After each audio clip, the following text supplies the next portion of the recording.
Bonjour à toutes et à tous, bienvenue sur Misscom. Pour ceux qui me découvriront dans cette vidéo, je suis Claire Négrier, révélatrice de personnalités d'entreprise. C'est pas moi qui le dis, ce sont mes clients.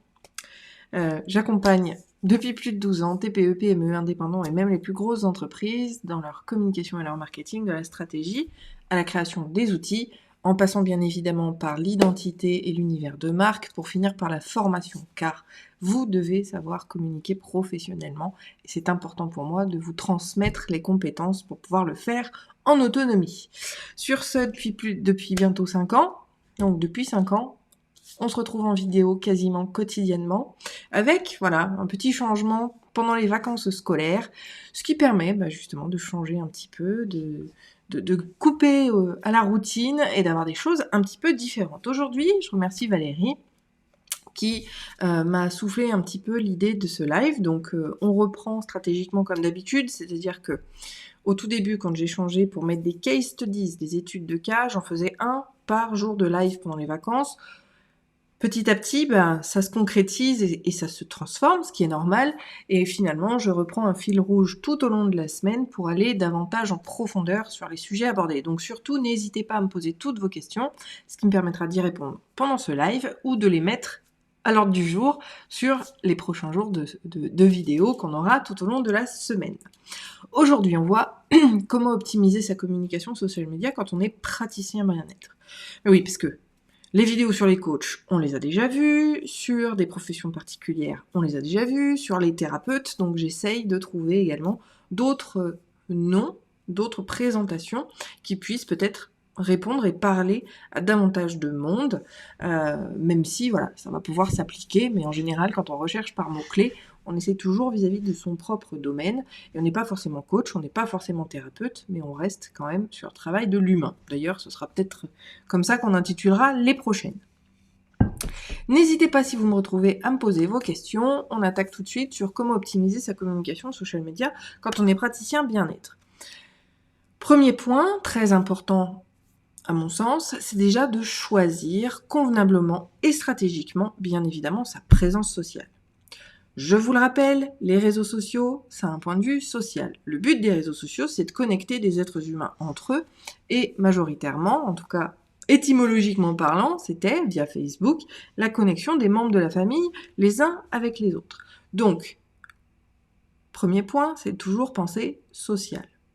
Deuxième point, bien évidemment, mais qui pourrait être le premier, c'est de le faire stratégiquement. Je le répète tellement que finalement, je pense pas forcément à le mettre au cœur même de mes vidéos, mais ça reste vraiment l'essentiel. C'est-à-dire que vous identifiez, vous définissez un objectif, vous identifiez une cible, quel type de personne vous souhaitez toucher, vous identifiez et vous définissez le message que vous souhaitez leur transmettre. Est-ce que j'ai envie de leur parler de mes compétences? Est-ce que j'ai envie de leur parler, juste d'être visible et d'être vu simplement, sans aller en profondeur?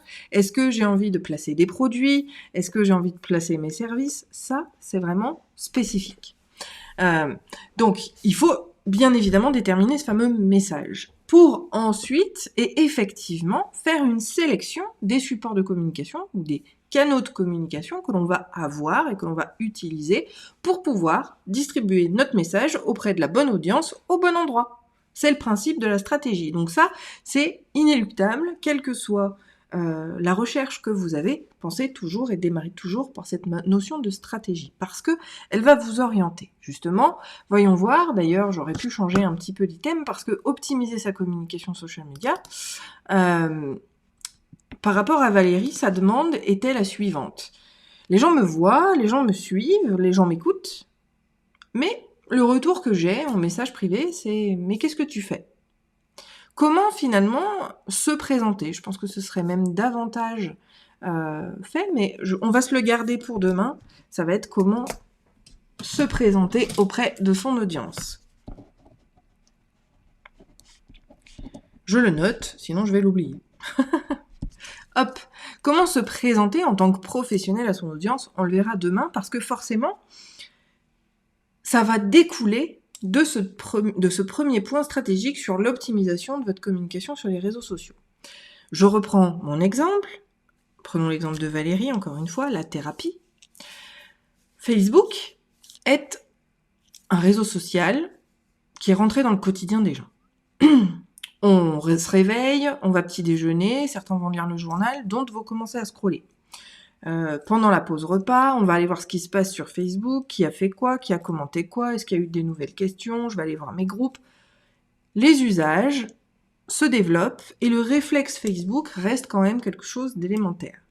Par contre, profession de Valérie, donc qui est praticien bien-être, donc ça va s'appliquer à tout ce qui va être thérapeute, coach, etc. D'accord ? J'englobe vraiment l'accompagnement de l'humain, que ce soit sur le plan personnel ou professionnel.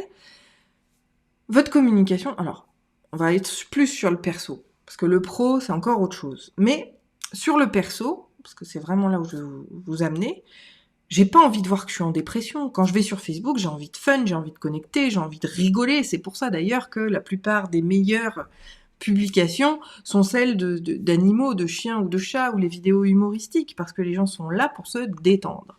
Donc si déjà, je dois me prendre en pleine face le problème que j'ai, c'est pas le lieu. C'est pour ça que c'est là où je voulais en venir. Vraiment, passer par l'axe stratégique, c'est surtout verrouiller si c'est une bonne idée et d'avoir une sélection média qui soit cohérente avec vos objectifs.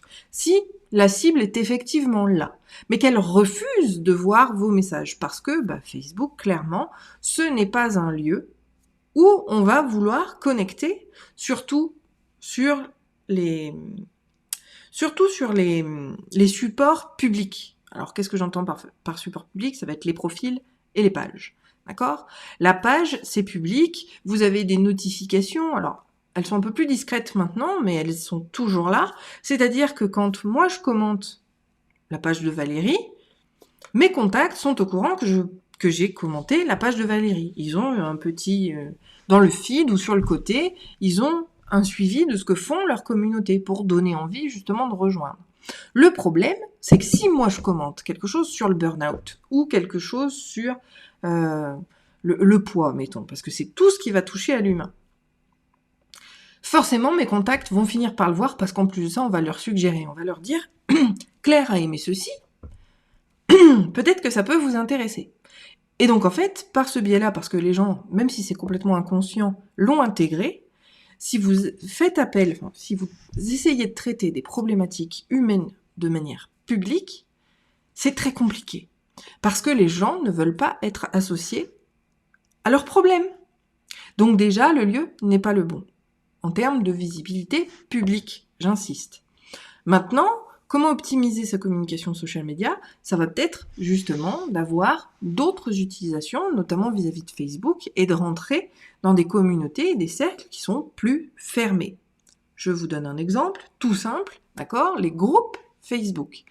Alors, de la même manière, on va pas aller sur des groupes publics qui risqueraient d'être vus et dont les notifications pourraient amener les proches des personnes qui souhaiteraient y entrer, eh bien, leurs proches pourraient être informés par le biais de leur activité de leur mal-être, de leurs problèmes. Donc les gens n'iront pas chercher de solution là-dessus.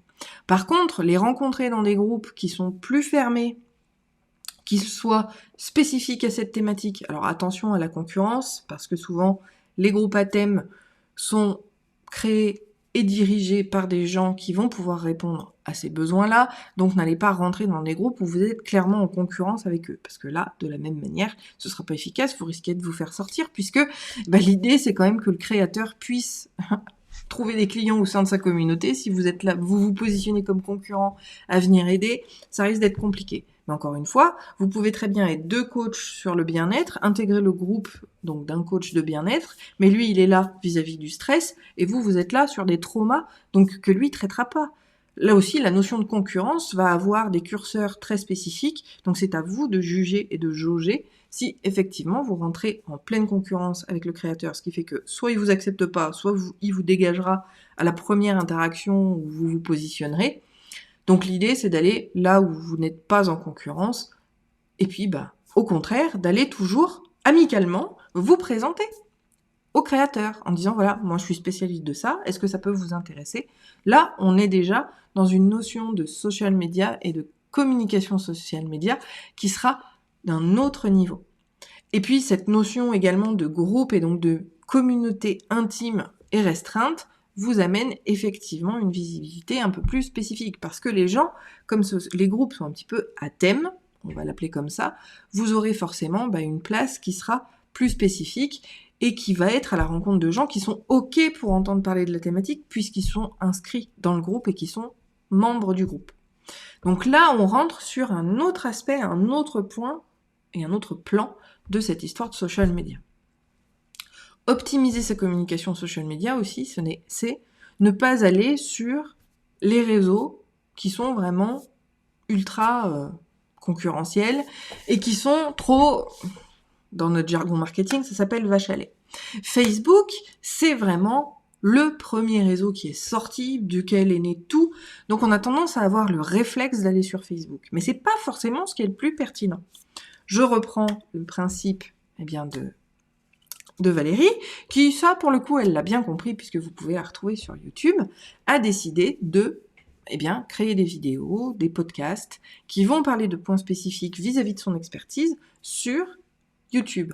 L'avantage, c'est que c'est l'anonymat. On n'a pas de lien entre les gens, on peut juste s'abonner pour avoir des notifications de nouvelles vidéos, des informations, voir les shorts, etc. Il y a un certain nombre de fonctionnalités communautaires que l'on va retrouver, mais de manière très générale, on va rester totalement anonyme. Personne ne voit si on a liké les choses. On peut voir le nombre de likes qu'il y a sur la vidéo, et encore, en tant que créateur, on peut désactiver l'option, sachez-le. Mais on a cette possibilité-là. Et je vous le rappelle, YouTube ayant été en plus racheté par Google, c'est le deuxième moteur de recherche sur Internet. C'en est pas un au départ, mais ça en est devenu un parce que c'est une source et une ressource inépuisable de contenu sur lesquels les gens vont rechercher de l'information. Donc là encore, on va toucher à quelque chose qui est plus anonyme, donc forcément qui va normalement mieux marcher. Mais ça fait très bien le lien avec le dernier point à aborder dans cette vidéo, parce qu'on est déjà à 14 minutes, c'est le fait que dans notre tunnel de confiance, la vidéo, le social media, ce n'est plus, en tout cas pour la France, et ça je tiens à le préciser, je sais très bien qu'au Canada c'est pas le cas, je sais qu'en Belgique ce n'est pas forcément le cas, en Suisse on est un petit peu comme les Français, on est très très frileux avec le social media et on n'achète pas depuis le social media. Il y a encore 2 ans en arrière, quelqu'un nous découvrait sur internet, il arrivait, à vous de savoir comment, sur votre site, il vous découvrait, il allait voir votre à propos, qu'est-ce que vous proposiez, si jamais ça répond au moins en vitrine à sa problématique, il allait vous découvrir sur les réseaux sociaux, voir un petit peu comment vous comportiez. L'idée, c'était de connecter avec vous pour être convaincu, pour avoir ce degré final d'argument pour acheter vos produits et services. Ça, c'était encore valable il y a 2 ans. Aujourd'hui, en 2022, merci Covid, merci tout ça, avec l'explosion du digital et l'obligation des entreprises de se digitaliser, les comportements ont changé et on a basculé au niveau des réseaux sociaux. C'est-à-dire que votre présence, elle va avoir un objectif de vitrine, d'accord ? Donc en gros, les gens vont arriver comment ? Ils vont taper sur les moteurs des réseaux sociaux leurs problématiques, leurs sujets, voir vous s'ils vous connaissent déjà. Ils vont forcément le chercher aussi par Google parce que c'est quand même le réflexe numéro 1 pour 92% de la population. Donc on va chercher l'information sur Google et quand on arrive sur votre site, avant même d'aller voir votre à propos, avant même d'aller voir vos services, on va aller sur les réseaux sociaux pour connecter, pour voir qui vous êtes. Alors le principe reste le même sur le réseau social, simplement avant il était à la fin du tunnel de confiance et donc du tunnel d'acquisition pour valider le choix d'un potentiel client. Aujourd'hui il arrive en amont et en premier lieu du tunnel de confiance. C'est-à-dire que la personne découvre votre site web, elle va chercher les liens de vos réseaux sociaux sur le site web, c'est pour ça qu'il est impératif de les mettre, et ensuite il va aller voir ce que vous faites sur les réseaux. Parce que pour lui, une vitrine, c'est une vitrine. Par contre, aller dans le quotidien des gens, et là pour le coup Instagram va être très intéressant, puisque c'est quand même une présence quasi quotidienne qu'il faut avoir, on va découvrir un autre décor, l'envers du décor justement, et on va pouvoir vérifier si effectivement le praticien, pour rester dans notre thématique du jour, va être le bon praticien vis-à-vis de nous, quelle que soit sa spécialité, hein, que ce soit un ostéo, que ce soit un hypnothérapeute, que ce soit... voilà, peu importe, là on parle des professions d'accompagnement de l'humain. Et donc, les réseaux sociaux vont venir non pas à la fin du tunnel de confiance et même d'acquisition, mais vont arriver au début du tunnel de confiance. Donc il faut, là aussi, que vos réseaux sociaux soient blindés d'un point de vue vitrine pour être 1, rodé, 2, efficace, montrer que vous avez une présence, toujours le faire stratégiquement, et aller peut-être un petit peu plus loin, puisque l'idée, c'est effectivement de connecter avec les gens. Mais étant donné qu'ils sont au tout début du tunnel de confiance, je vous remettrai le lien de ce tunnel de confiance dans la vidéo, dans la description de la vidéo, puisque c'est quelque chose que j'ai pleinement inventé, mais qui me semble tellement, tellement important. Ce tunnel de confiance, on va démarrer sur les réseaux sociaux. Et comme je le disais, en France et en Suisse, pour les autres pays, voyez-vous, analysez, est-ce que vous-même vous êtes prêt à acheter, est-ce que les gens achètent beaucoup dans votre pays ? Je sais que c'est le cas du Canada, mais en tout cas, dans la prestation de services, je vous assure qu'en France, c'est absolument pas le lieu pour acheter. Par contre, on va dans le tunnel de confiance et dans le deuxième, qui est le tunnel d'acquisition, les amener ailleurs pour effectivement leur permettre de nous découvrir autrement, de placer véritablement nos produits et nos services, qu'on verra demain, pour aller justement à leur rencontre et les convaincre qu'on va être la bonne personne pour les accompagner.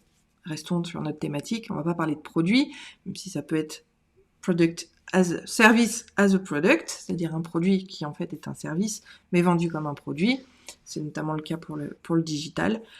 Il faut néanmoins connecter. Et cette connexion, donc, elle va arriver pour les réseaux sociaux, au début du tunnel de confiance, et donc au début du tunnel d'acquisition, et tout le chemin doit se faire en dehors. Le mot d'ordre sur comment optimiser sa communication social media, en fin de compte, c'est vraiment d'être très social, d'avoir vraiment un objectif de connexion avec les gens, pour pouvoir aussi éventuellement faire le tri. Et vous le ferez forcément, puisque si vous les invitez à sortir du réseau, il n'y aura que ceux qui sont réellement intéressés par ce que vous faites qui le feront. Donc, on sera dans quelque chose de qualifié sur cette deuxième étape. Mais comment présenter son expertise, ses produits, ses services ? Je vous propose de nous retrouver demain pour la suite. Si vous avez toutes questions, n'hésitez pas à les mettre en commentaire. Si vous avez apprécié la vidéo, n'hésitez pas à y mettre un pouce sur YouTube, un cœur sur Facebook, à la partager également si vous pensez qu'elle peut servir à quelqu'un. Alors l'idée, c'est pas de partager publiquement en écrivant rien, mais voilà, si vous pensez que quelqu'un peut être intéressé par ce sujet, n'hésitez pas à la partager. Et puis, pour ceux que ça intéresserait, vous avez également en lien de la vidéo l'inscription à ma newsletter qui... alors, c'est pas vraiment ma newsletter. Vous serez inscrit à la newsletter, mais là, je vous invite à vous inscrire au Recapcom, qui sont que tous les dimanches, vous recevez le récap des vidéos de la semaine dans votre boîte mail. Donc, n'hésitez pas, là encore. Bonjour Soraya, ravie de te découvrir. N'hésite pas également à me partager ton expertise, ce qui me permettra, pourquoi pas, de prendre ton exemple dans les prochaines vidéos. Et puis, on se retrouve pour la suite demain. Je vous souhaite une très bonne journée, un très bon appétit. Je vous dis à demain. Bye!